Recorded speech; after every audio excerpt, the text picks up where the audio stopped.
We were in the computer lab and the kids were talking and laughing, having fun, which means they weren't getting educated, which ought to be an awful experience via heavy reading and heavier silence, perhaps pierced by a heavy sigh, which exhales, solidifies, and clunks on the carpet like a fat brick of wanting only to die. But instead they laughed and carried on, so I shouted in my middle-aged cracking voice, "Perhaps you should be working on your research for your bibbies, rather than..." And here normally I'd say talking about your hot date this weekend with Johnny Sue, but instead I ad-libbed saying, "rather than conversing as if sitting in a coffee house discussing boys and politics." And everybody looks over at me in my orange plastic chair in the corner by the printer like, "What the hell kind of comment is that, Mr. Henn? Are you okay? I mean, are you having a breakdown?"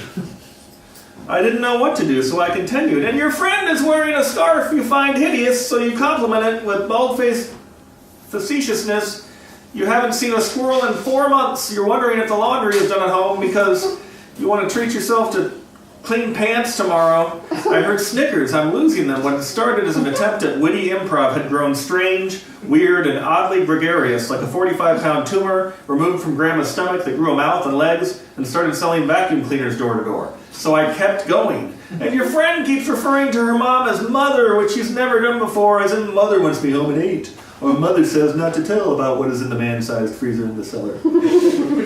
And you're thinking, what's with this mother business? And then the golden boy you love in secret from a distance by burning incense in your bedroom and clumsily consulting tarot cards haphazardly, without conviction but in desperation, walks into the coffee house and orders that weird tea they make by steeping tiny twigs, and you jump, you wail and say, "No, you can't be serious. You're more alluring than all that." And he looks at you just like, "Oh, I guess you exist. But that doesn't interest me." And there go all your imagined schemes to pull off the perfect prom. You could hear the proverbial pin drop. Not a word was uttered for the rest of class. Yes. Still got it.